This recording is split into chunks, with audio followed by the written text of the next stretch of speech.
Page officielle Facebook à travers le compte Facebook Info TV Cameroun. Vous pouvez également nous regarder via notre page YouTube. Mesdames, Messieurs, vous êtes sur Espace Miné. Merci d'être de plus en plus nombreux et merci de votre fidélité qui nous honore. Nous allons donc y aller avec la troisième partie consacrée à la dénonciation du jour. Un fait qui vous énerve, un fait que vous ne supportez pas, que vous n'appréciez peut-être pas. Mesdames et Messieurs, ça se fera une fois de plus avec notre consultant permanent, Pierre Blériot-Niémec. Rebonjour. Rebonjour Viviane, vous verrez que j'ai un aspect très lourd. D'abord parce que nous avons appris le décès tragique d'un frère, d'un confrère. Nous ne sommes plus le 1er avril. J'aurais voulu que ce soit un poisson d'avril. Nous sommes le 3 avril et nous apprenons à l'instant la mort de Bobo Fabien, chroniqueur sportif. Moi, je suis doublement touché parce que c'est un gars de Vogada, ou c'était un gars de Vogada comme moi. Récemment, nous nous taquinions encore au restaurant Sawa. Nos sincères condoléances. Oui, vraiment, le monde des médias est touché. Et quelqu'un de très affable. Je vais rapidement, avant la dénonciation, vous dire la dernière. Bobo Fabien et moi, nous nous entendions pas autour de la question de la FECAFOOT. Mais une fois, mon véhicule a été saboté en Koldogo. Et les gars de la mairie qui voulaient me manquer de respect, je vous assure, Bobo Fabien est venu les brutaliser. Je lui dis non, mon frère, on peut gérer. Il dit non, on te manque de respect. Nous, on peut encore se disputer à la télé. C'était vraiment quelqu'un de très affable. Je n'en dirai pas plus, nous aurons des occasions. Au sortir d'ici, on va se rapprocher de la famille. C'est vraiment les médias qui sont touchés parce que c'était quelqu'un qui était d'abord facile. La dénonciation est dans la même ligne, la mort, mais je ne vais pas citer un fait particulier. Un autre média a relayé une information et je vais dénoncer de manière générique les meurtres que subissent les femmes dans les foyers ces derniers temps, les féminicides qui ont repris. Les hommes qui tapent sur leurs femmes jusqu'à ce que mort s'en suive. Cela a repris. Pendant que nous souhaitons que la loi soit dure, très dure, à l'égard de telles situations, on a l'impression que la main de la justice est devenue légère. Parce que si le fait qui nous est rapporté est totalement vérifié, on ne peut pas imaginer une telle légèreté. Je n'ai pas terminé mes enquêtes autour de ce fait. Je dis que si ce fait est avéré, c'est-à-dire qu'un homme qui a tué son épouse est condamné à 5 ans d'emprisonnement ferme avec sursis. Vous comprenez ce que ça veut dire? Avec sursis et pendant 5 ans, ça veut dire qu'il est dehors. Ça veut dire que le monsieur est dehors. Il monte, il descend. Non, je veux croire que c'était le poisson d'avril. Il est presque libre. Pas presque, il est libre. Il y a beaucoup de personnes condamnées avec... Mais attendez, je veux croire, parce que là, ce n'est pas les problèmes des médias. Il faut écrire à la chancellerie. C'est inadmissible. On ne peut même pas imaginer qu'une telle situation se produise, que vous ayez tué sous l'effet des coups votre épouse, et que vous retrouviez au quartier. Parce que ce qu'il faut dire aux juges qui prennent ce genre de décision, la vérité c'est que c'est vous qui causez la mort de telle personne. Parce que vous les exposez plus, que ce soit mystiquement ou physiquement. Je ne vois pas la famille qui va accepter de voir le meurtrier de sa fille revenir au quartier. Non. On ne vous rend aucun service. Revenir au quartier, monter, descendre, te balader. Lorsque tu as frappé ma fille à mort, tu reviens au quartier parce que un juge a... je dis encore qu'il faut qu'on fasse... Les féminicides qui reprennent. Il faut qu'on dise aux hommes qui ont pris l'habitude de taper sur les femmes. Il n'y a pas à dire qu'il y a accident. Quand vous commencez à porter des coups, attendez-vous à ce que le pire se produise. Et œil pour œil, dent pour dent. Vous tuez l'enfant d'autrui, le minimum c'est la prison à vie. On ne peut pas comprendre. Mais attends, on va rentrer dans quoi là? Et on me dit que dans cette affaire particulière, le juge serait une femme. Le juge serait une femme. Mon Dieu, Est-ce que les choses de dessous de table peuvent arriver à ce point-là? Au point que même votre féminité ne passe pas en avant? Est-ce qu'on en est arrivé là? Parce que si on en est arrivé là, c'est très grave. Je dis encore que lorsqu'on aura terminé, si tous ces faits sont avérés, même le nom du juge sera prononcé ici. Si c'est avéré. Comme ça, tout le monde dans son tribunal va la regarder en disant « Hé, tu as été capable de faire ça ?» Voilà. Merci beaucoup à vous, Blériot Niémé, pour cette dénonciation. Je pense que, voilà, tout le monde sait de quoi il s'agit. On a donc un cas précis, justement, où un homme aurait été libéré. Pourtant, il aurait tué, voilà, son épouse dans le cadre, justement, des problèmes conjugaux. Et donc, ce matin, on a quand même l'impression que certaines personnes minimisent ces actes graves-là, au point quand même de libérer quelqu'un aussi précipitamment. Alain Douc, voilà, quel est votre... Est-ce que c'est normal qu'après avoir posé un acte pareil, on parle justement de féminicide, que quelqu'un se retrouve en liberté? Parce que avec sursis, ça ne veut rien dire. Ça veut dire que vous êtes libre et que vous pouvez encore commettre ce genre d'acte-là et espérer encore sortir. J'ai été, il faut le dire, doublement bouleversé par cette actualité mortuaire. Tout simplement parce que nous vivons, si vous l'avez remarqué, une situation assez difficile en ce qui concerne les enseignants. Et la dame en question, c'est une enseignante. De regretter mémoire, c'était la défunte Madame Diane Yango. Alors, elle était enseignante. Et vous savez que, d'après les données, on a près de, ou plus de 8000 enseignants qui ont immigré comme ça pour aller chercher un meilleur avenir ailleurs, sous d'autres cieux, en Occident, etc. Bref, il y a une grande désaffection de la fonction publique. On a une enseignante courageuse qui reste dans le contexte qui est le nôtre, et voilà qu'un monsieur avec qui elle a convolé en os lui ôte la vie dans des conditions vraiment incroyables. Alors, moi je n'arrive pas à comprendre comment, parce que quand on parle d'un homme, on voit un homme, c'est-à-dire que l'homme a un avantage physique consacré sur la femme. Alors, si on en arrive au point où un homme doit recourir à son avantage physique. Parce qu'il voudrait dominer. Oui, sur une femme, j'en ai conclu qu'il n'est pas un homme, en fait. Parce que le vrai homme n'arrive pas à ce point. Si le vrai homme veut démontrer qu'il est fort, il doit se mesurer à d'autres hommes. Pas une femme. Donc, et toute proportion gardée, quand même, si je m'en tiens à des choses que nous avons lues sur le sujet, et le monsieur vient d'une famille où les hommes sont violents. Ça donne l'occasion ici d'interpeller nos sœurs sur avec qui vous vous mettez en couple la plupart du temps. Parce que faut faire attention, il faut vraiment bien observer avec qui vous vous mettez pour ne pas arriver à ce genre de tragédie. Observez bien votre compagnon, celui avec qui vous voulez vous mettre. S'il faut même le tester sur certaines choses pour voir jusqu'où il peut aller. Dans la réactivité. Il faut tester. Oui, voir si il a dans son 5 minutes de folie, comment il peut se comporter et voir si vraiment, s'il a... vous savez, puisque nous sommes à jeudi spiritualité, il y a un proverbe dans la Bible qui dit « Il vaut mieux être maître de soi que maître d'une ville ».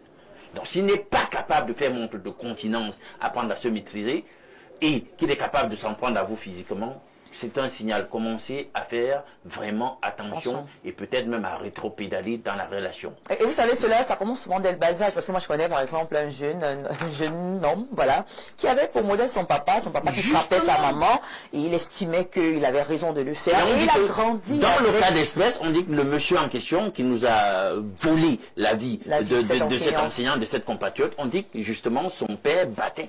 Il était coutumier de ce genre de et donc il s'habitue, il grandit avec ce genre d'image. C'est un modèle. Oui.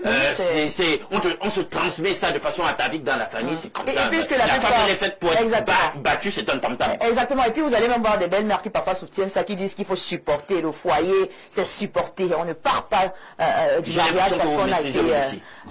je suis une femme. Je suis une femme. Après, c'est pas personne. Parce que dans le cas d'espèce, c'était exactement ça. Maintenant, imaginez donc le tableau. Et venez rajouter donc la situation kafkaïenne de notre justice. Parce que j'aime toujours à le dire, Ben, vous vous rendez compte, si on ne peut même plus recourir à la justice pour dire le droit, mais c'est dangereux. On est en danger. C'est justement le point caractéristique des contextes dans lesquels la corruption a pignon sur rue. Parce que je pense que c'est un cas de corruption, qui permet d'arriver à ce genre de situation où le juge n'arrive plus à tenir droit dans ses bottes et à faire ce qu'il faut faire. D'accord. Merci beaucoup pour votre point de vue. Certainement, c'est également la résultante, on va dire quoi, le résultat justement de certaines cultures de violence, justement dans certains foyers, dans certaines familles, comme le disait tout à l'heure Alain Douka. Mon père, il faudrait peut-être à un moment donné revoir les mentalités pour pouvoir prévenir davantage de ces cas de féminicide, peut-être même déjà les cas de violence qu'on n'arrive pas au féminicide. Oui, tout à fait. Nous sommes choqués d'entendre tout ce qui est en train d'arriver. Si peut-être je ne vais pas m'aventurer sur faire des commentaires de justice, sur les décisions de justice, je veux néanmoins m'interroger sur comment est-ce que c'est possible un assassin, un assassinat soit sanctionné de 5 ans d'emprisonnement. Avec sursis. Avec sursis, ça veut dire qu'en fait, il n'y a rien eu. Donc du coup, il faudrait peut-être, je ne sais pas s'il y a des moyens de justice pour recourir. Après, si c'est définitif ou il y a des moyens de faire appel à cette décision de justice qui nous paraît de prime abord être un cas d'injustice. Je voudrais, n'est-ce pas, aussi, en embrayant sur ce que vous venez de dire, n'est-ce pas, dire qu'il y a un problème d'éducation sociale. Parce que dans certaines tribus, chez nous, dans certaines familles, cela est accepté. Battre sa femme ne constitue pas une transgression. Mais de mon âge, n'est-ce pas, de la hauteur de l'âge que j'ai aujourd'hui, de la hauteur du ministère pastoral que je dirige, je ne crois pas que Dieu permet une telle chose. La bastonnade envers une femme demeure une transgression. Je suis marié de 24 ans aujourd'hui et je n'ai jamais posé ma main sur mon épouse. Je m'en glorifie devant Dieu, merci Seigneur. Ce n'est pas que nous n'ayons pas eu des crises, mais les gens ont besoin d'être éduqués, qu'on peut apporter des corrections d'une autre manière et non par la violence. Voilà, c'est ce que je veux dire, lancer un appel comme ça à tous les hommes qui, comme disait mon frère Alain Douc, n'est-ce pas, c'est même une faiblesse, n'est-ce pas? Taper sur une femme, c'est comme avouer qu'on est faible, avouer qu'on n'est pas raisonnable, avouer qu'on ne peut pas être chef de son foyer, qu'on n'arrive pas à maîtriser un certain nombre de choses. Et je voudrais dire comme ça à tous ceux qui sont violents, allez revoyer votre façon de faire. D'accord, revoyez votre façon de faire. Notre invité, le Kwarko Tonga, qui est également avec nous, qui va certainement faire une analyse de la dénonciation de ce jour. Moi, je ne vais pas beaucoup entrer dans les détails, parce que je souffre de quelque chose dans ma vie. Vous souffrez de quoi? Quand vous regardez ce qu'on appelle la sphère réflectrice, et que vous ayez ce qu'on appelle la glande pinéale, vous êtes l'ennemi de tout le monde. La Bible est claire. Quand vous connaîtrez le Seigneur Jésus-Christ, vous deviendrez l'ennemi du monde. Vous me comprenez? D'accord, c'est toujours en rapport avec la dénonciation? Oui, c'est en rapport avec la dénonciation. D'accord, parce que là... C'est le féminicide. Je disais tout simplement qu'à la suite du pasteur Bayon qui disait tantôt que bon, tant qu'on ne détermine pas les causes de ce qui se passe et tout, bon, peut-être mon mot a été aberrant, je demande pardon, nous sommes en télé mondiaux, quand ça ne va pas, on demande pardon. D'accord, alors qu'est-ce que vous pensez de cet acte? On ne tape pas sur une femme. La femme est une crevette de mer appétissante. C'est-à-dire, quand vous voyez la femme, vous regardez l'appétit de la vie. Quel est cet auto-envoûtement ou cet envoûtement qui peut vous permettre d'aller taper sur elle comme un tambour? Ça, c'est inadmissible et inacceptable. Mais maintenant, le juge, c'est comme moi aussi je ne veux pas. Le juge, les gens qui ont fait droit parlent souvent de ce qu'on appelle, comment vous appelez ça, circonstances atténuantes. Atténuantes. Lisez le factum du juge. avant de critiquer sa décision. D'accord, Moi, je merci. m'arrête là. Merci pour votre point de vue. Alors, avec les Clonémec, certainement, on va essayer, n'est-ce pas, de prendre voilà, un mot de fin pour essayer justement de voir ce que l'on peut retenir de cette situation. Tout le monde dénonce clairement l'acte du monsieur qui a ôté la vie à sa femme des suites des coups, voilà, de violences conjugales. Et aujourd'hui, ce qu'on déplore, c'est qu'il se retrouve libre, qu'il n'ait même pas eu le temps. Parce qu'après, le temps qu'on vous donne, n'est-ce pas, en prison, vous permet quand même voilà, de réfléchir, de comprendre que vous avez mal fait, peut-être de changer. Mais quand on vous libère aussi facilement, on a l'impression que la personne pourra continuer et se dire que ce que j'ai fait n'était pas si grave. Pourtant, c'est grave. Les femmes sont de plus en plus victimes de violences, de décès. Elles sont tuées comme ça tous les jours. Le bilan s'alourdit et quand même, on a l'impression que rien n'est véritablement fait. Alors, est-ce qu'aujourd'hui, on pourrait également se servir des réseaux sociaux, selon moi, pour pouvoir davantage... Est-ce que ça contribue à davantage dénoncer ce genre de cas ou alors, quelque part, selon vous, ça encouragerait? Alors, l'Afrique est malade d'elle-même. Hein. Lorsqu'on parle de nos grands-parents, de l'Afrique traditionnelle, on ne voyait pas ce que je vois les jeunes Africains faire.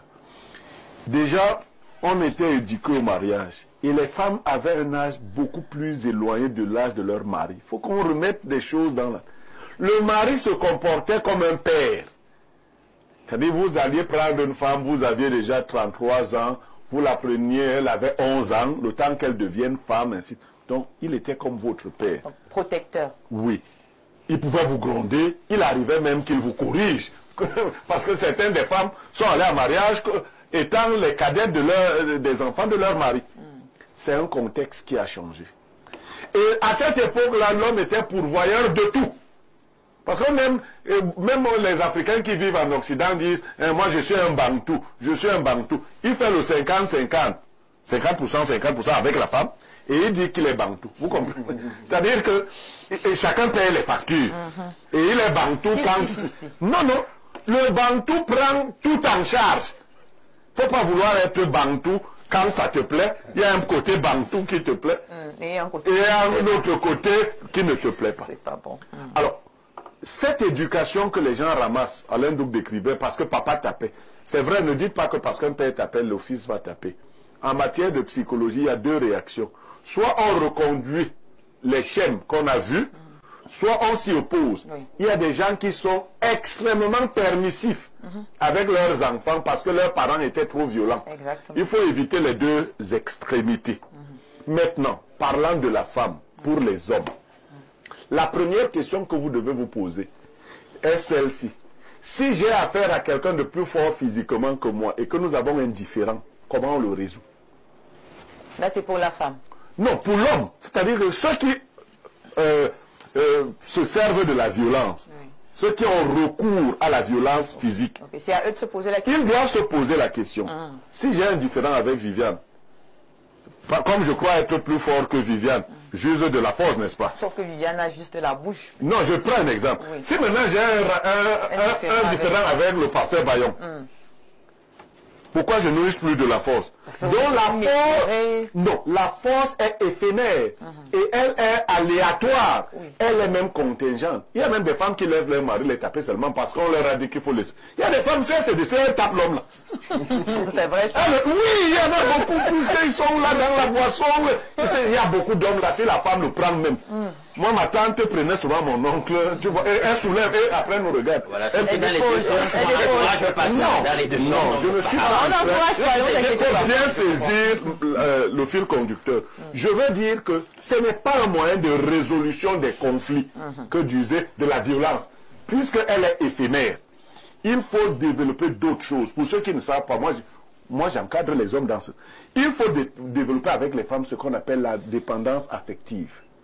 D'accord. C'est-à-dire quoi? Il faut tellement choyer votre femme qu'elle soit telle que quand vous voyez comment les Blancs font avec leurs enfants, tu n'iras pas en colonie de vacances.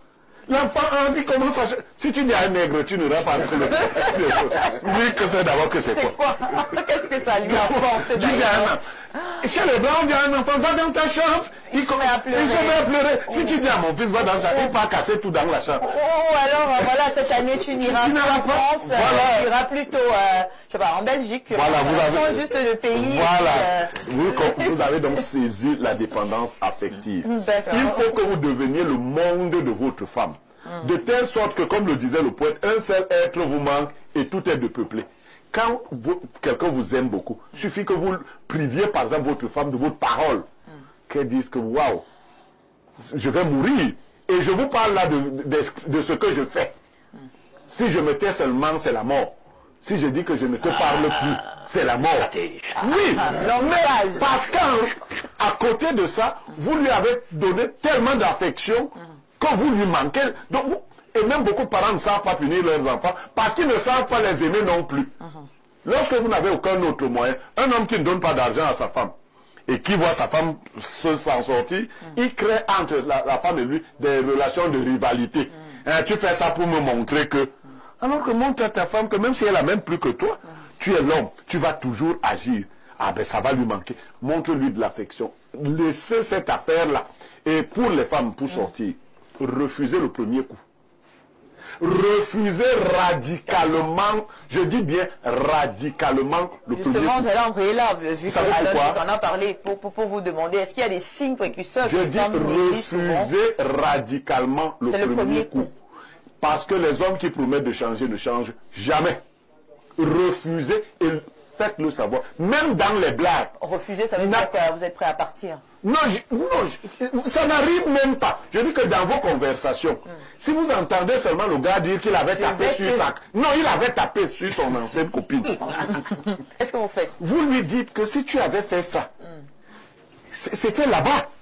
Et ça ne doit pas être un débat. Il faut, comprenez bien, il faut que ce soit clair que le jour où il porte le premier coup, il va perdre sa femme. C'est tout. D'accord. Refuser le premier coup. Ça veut dire pour les hommes qui giflent même un peu, là, c'est grave. Vous ne voulez pas... Je dis refuser radicalement. Vous n'êtes pas dans une relation de vassalisation où vous discutez avec un être qui dit... Et puis... Non. Ça, c'est même un manque de respect, ce que les gens ne savent pas. Vous êtes déjà des adultes. Même nos grands-enfants, nous ne portons pas main sur eux. Si tu portes main sur un grand-enfant, c'est que tu cherches autre chose. La Bible dit, n'irritez pas vos enfants. Je ne parle même pas de la femme. N'irritez pas. Ça veut dire ne poussez pas les enfants à bout. Je vois certains parents qui... un papa va taper sur sa fille mariée devant les enfants. Tu ne peux pas venir taper sur ma mère parce que tu es son père. Monsieur, on va te maîtriser, te mettre dehors. Donc, refusez le premier coup radicalement. Tu dirais, mais il y a une bantouisation que j'ai souvent vue au sujet du rapport parent-enfant, où certains parents, dans la bantouisation en question, te disent, eh ben, écoute, dans nos réalités, je suis ton parent, je suis ton Dieu. Je peux même, je sais pas moi, je peux même te maudire. Balancer de la scatologie au visage et tout ce que tu as fait, c'est simplement faire ça. Mais là, je te dis qu'il y a une bantouisation bête des choses, au point où c'est irritable. Maintenant, sortons de là, pour dire que, Viviane, toi qui es une femme, tu sais que il y a plusieurs façons de battre une femme sans avoir à lui porter la main dessus. Absolument. Et c'est, je vais dans le sens de Blériot. Comme quelle autre façon? Blériot a parlé de privation, d'un certain nombre d'attention, de la parole. Oui. Hein? Et si on pensait vraiment que de nos jours, priver une femme de votre parole suffit pour qu'elle... Non, mais quand tu la bats bien ailleurs... Non, ne diluez pas ça. Oui. Non, on n'est pas en train de diluer. Non, je vais vous dire, parce que les gens ne vont pas saisir. Oui. Il y a des gens qui vous disent, moi, si mon père ne me parle pas, ça me fait quoi? Moi, si je refuse de parler à mon enfant, il peut se suicider. Je pense que à chaque femme, il faut découvrir, chacun découvre chez ces personnes les moyens de corriger. Diane, tu sais. Donc, la manière dont ça marche chez une femme, ça peut ne pas marcher sur une autre. Il faut découvrir, n'est-ce pas, chez chaque femme, du moins dans chaque couple, comment est-ce qu'on peut résoudre les conflits. Et n'est-ce pas, l'idée de Blériot était tout à fait... en ce qui me concerne, ça marche aussi comme ça. Non, pasteur, je vous assure, ça marche. Si je me tais, c'est très grave. Refusez de manger tes repas. Je ne mange pas les repas, par exemple. C'est mortel. Pasteur, je vous dis ceci. sur cette veine-là, ça marche chez toutes les femmes. Le problème, c'est lequel?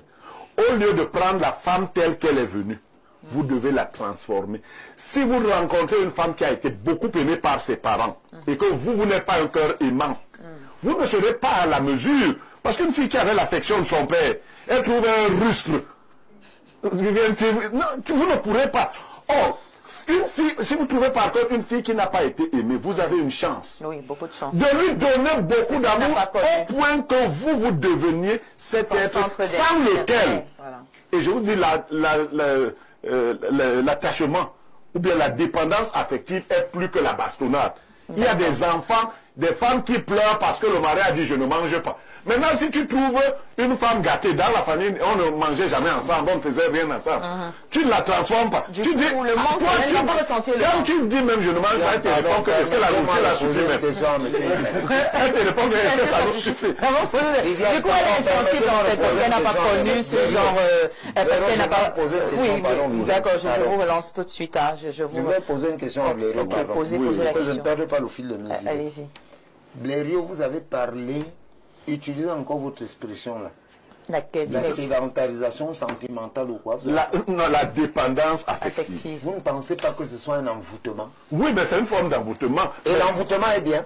Oui, bien sûr. Bien sûr Non, que non, c'est non, bien. mais D'accord. attends, Bon, on va- c'est une extension du champ lexical, mais- On va prendre quelques réactions. Merci. Merci. On va prendre quelques messages. Bonjour le panel, bonjour à la très rayonnante modératrice. La dénonciation fait simplement état d'un système judiciaire non performant où les juges sont eux-mêmes loin du principe d'impartialité et le système judiciaire, voilà. Merci, c'est le message de Ngambarga Roger, parfait depuis Ngolmakon. D'accord. Ok, on va prendre notre message. Bonjour Viviane Andrea, à tout votre panel. Le monsieur en question est en prison depuis la mort de sa femme. Il n'y pas sorti, en tout cas il a certainement sauté au mot. Le verdict a été attaqué en appel par les avocats de la victime et le ministère public. Mais pour l'instant, le monsieur n'est pas libre, Yvon de Bépanda. Bien, il ne peut pas être libre tant que le verdict a été attaqué. Bonjour madame, il n'est pas bon de taper une femme, même si de mon côté, c'est elle qui me tape. Mon voisin, quant à lui, ne se fait pas taper dessus, mais la façon que sa femme l'insulte souvent reste à désirer. Heureusement pour lui, on lui dit qu'il est sous l'effet du charme, ce qui ne voit aucun mal. Bon, il dit qu'il ne voit aucun mal à cela. À chacun ses problèmes. Bonjour bien Andrea, nous condamnons avec la dernière énergie tous ces hommes qui lèvent la main sur la gente féminine. Pour le cas du féminicide de Douala, il faut préciser que le monsieur en question a été poursuivi pour coups et blessures, d'où la peine prononcée par le juge. Il est question que l'on requalifie donc les faits pour meurtre afin que la bonne peine soit appliquée. David Juminader. Bonjour espace miné. Monsieur Niémé qui semblerait qu'en plus du sursis, il serait juste amendé de 50 000 francs CFA.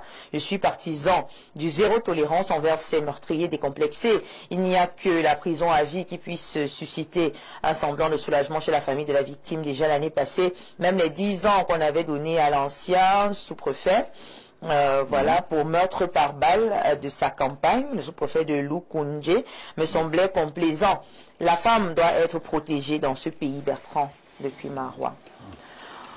Bonjour, la dame si présente très bien l'émission et elle doit rester. Au début, de toute façon, on va continuer avec les messages de débat. Bonjour le panel, bonjour à la très rayonnante modératrice. La dénonciation fait simplement état d'un système judiciaire non performant où, voilà, merci, hein, merci. On va quand même éviter d'avoir des mots un peu déplacés. Hein. Voilà, nous sommes quand même en télévision. Bonjour à tout le panel. À ma première lecture, j'ai ri croyant à un fake ou un poisson d'avril. Mais non, c'est bien une réalité. Qu'est-ce qui s'est passé réellement? Que son âme repose en paix. C'est déplorable. Car une vie ne coûte pas 52 000 francs. C'est pire encore, cette décision. Voilà, merci beaucoup. Bonne émission. Elle phénomène depuis la Guinée équatoriale. Bonjour au panel. Cet homme mérite la prison à vie car une fois qu'il y a déjà mort d'homme volontaire, c'est 6 mois d'abord. Bonjour à tous, bonjour Viviane Andrea. Je voudrais partager avec vous l'histoire d'une amie qui vit une situation difficile malgré le fait qu'elle ait tout ce dont elle a besoin et que son partenaire prenne soin d'elle. Elle n'est pas heureuse et la raison est que le partenaire frappe régulièrement sur elle, parfois même en public. Maintenant, elle est perdue et ne sait pas quoi faire car elle ne sait pas où aller et a peur de retourner dans son village natal. Elle a également un enfant à la charge. Je tiens à souligner que la violence conjugale est inacceptable et doit être condamnée fermement. Il est important de sensibiliser les gens à cette problématique et d'encourager les victimes à chercher de l'aide. C'est Vian Yassine de Kolmusen. Justement, peut-être, on devrait également s'attarder là-dessus parce qu'il y a donc des femmes qui ferment la bouche, il y a des femmes qui ne dénoncent pas, par peur, hein, peut-être d'être davantage violentées. C'est la psychologie sociale, vous voyez. Vous le disiez, on a dit aux femmes qu'il faut une bonne femme supporte. Oui, supporte le voilà. Pas juger, voilà. Et puis le jugement, c'est tel qu'on tapait ta mère, est-ce qu'elle est partie? Voilà. Non. Supporté. Ta mère a supporté. Et autre chose, beaucoup de femmes disent qu'elles font ça pour leurs enfants. Oui, les enfants vont toujours grandir. Celui qui ne grandit pas, c'est qu'il ne devait pas grandir. Parce que si toi tu meurs, qu'est-ce que ça devient? Celle-ci qui est morte, que deviennent les enfants? Ils vont grandir. Ils vont grandir. Et le cancre-là qui l'a assassiné, lui devient quoi? Lui continue de vivre. Il risque même d'épouser une autre femme. Enfants. Voilà. Il ne saura même pas ce qu'il a fait dans le passé. Donc voilà, allons donc rapidement. À ce sujet, je vais prendre une métaphore pour traduire le fait que les gens qui pensent que c'est au travers de la violence physique qu'on va résoudre les problèmes, ils perdent leur temps. En réalité, la vraie force ne se trouve pas à ce niveau. Vous voyez le roc, vous êtes tenté de croire, ben, il est fort. Vous voyez l'eau, et vous dites, ah, l'eau, ben, c'est rien, l'eau. Pourtant, l'eau arrive à bout du roc, finalement. Donc la force n'est pas toujours ce qu'on croit. Et je pense que ceux qui recourent finalement en tant qu'hommes à une agression physique sur la femme, ils démontrent simplement qu'ils ne sont pas à jour en ce qui concerne la vraie force. La vraie force, vraiment, on a évoqué des éléments de la vraie force ici. La vraie force, c'est dans l'amour que vous donnez à la femme, sa satisfaction sexuelle, etc. C'est dans l'autorité que vous avez justement sur elle. D'accord, merci pour la dénonciation, monsieur. Un homme battait une sœur jusqu'à la mordre. Paix à leur âme, Ardo de Douala. Et puis il dit, la mère de mon enfant m'a quitté avec pour raison, tu ne m'as jamais tapé. Pourtant les autres gars tapent leur femme. Ça veut dire que tu ne m'aimes pas. Merci. Vous voyez donc il y a des hommes bizarres. Le conditionnement social. Il y a des femmes bizarres. Le conditionnement social. Parce que justement, il y a des femmes qu'on retrouve et qui disent que voilà, quand mon homme me tape, c'est une preuve d'amour. Ça veut dire que quand je fais un truc, il est jaloux et elles aiment ça. Quand elle aura des côtes brisées, elle trouvera une hémorragie interne, elle trouvera toujours que c'est cool. Peut-être ce sont les hommes qui ne tapent pas trop. Le comédien camerounais, je pense il s'appelait Ochama. Maître. Oncle Ochama. Il y avait une comédie où il disait, mon mari ne me bat pas, comment vais-je savoir que je peux être protégé en cas d'attaque. En fait, pour la femme, du moins, c'était une comédie qui faisait croire que dans la société, quand ton mari te bat, ça veut dire qu'il est viril. Il est un homme. Mais je pense que, n'est-ce pas, Blérion nous disait tantôt que c'est dépassé. Viviane, si vous permettez, j'ai un souci, pardon, un autre souci. Monsieur le consultant, si vous le permettez. C'est pas moi qui donne la parole ici. Je demande à la présentatrice. D'accord, allez-y rapidement, on a plus assez de temps. Blériot, vous êtes consultant et tout, vous avez toute l'expertise requise. Vous voulez me poser des questions? Non, j'ai dit... Non, la présentatrice est déjà là pour les... Je voulais tout simplement dire ceci. Oui, votre rapport, votre dernière prise de parole concernant la dénonciation. Il est toujours dit qu'on ne commente pas les décisions de justice. Allez dire le factum du magistrat qui a rendu sa décision. Non, il n'est pas dit qu'on ne commente pas les décisions de justice. On ne commente pas les procédures pendantes en justice. Ce n'est pas les décisions. Les décisions, on les commande. C'est pour cela qu'on fait appel. On ne commande pas les procédures pendantes en justice. Dans le cas échéant, l'appel a déjà été fait. Oui, bien sûr, le prononce. D'accord. Si on a interjeté appel, ça va? Ok, merci beaucoup. Mesdames et messieurs, on va donc fermer cette page consacrée à la dénonciation du jour. On retient clairement qu'il faudrait que les hommes, justement, réduisent de la violence sur les femmes. La femme, c'est le sexe faible. La femme, c'est un être à chérir, à aimer. D'ailleurs, comment arriver à ôter la vie à celle que l'on aime? Ça, c'est quand même incroyable. Donc, on espère que cette histoire pourra également servir de leçon aux autres, là, qui ont tendance à le faire. Et puis, les femmes également qui estiment que, voilà, frapper, violenter, c'est une preuve d'amour. Moi, je pense pense qu'il faudrait également que les mentalités changent et que l'on comprenne que nous sommes des humains et non des animaux. On devrait voilà, se respecter, s'aimer, se comprendre et trouver peut-être voilà, d'autres méthodes de punition comme nous ont proposé ce matin nos invités sur le plateau. Mesdames, Messieurs, nous allons donc se pas prendre la page publicitaire pour faire plaisir à nos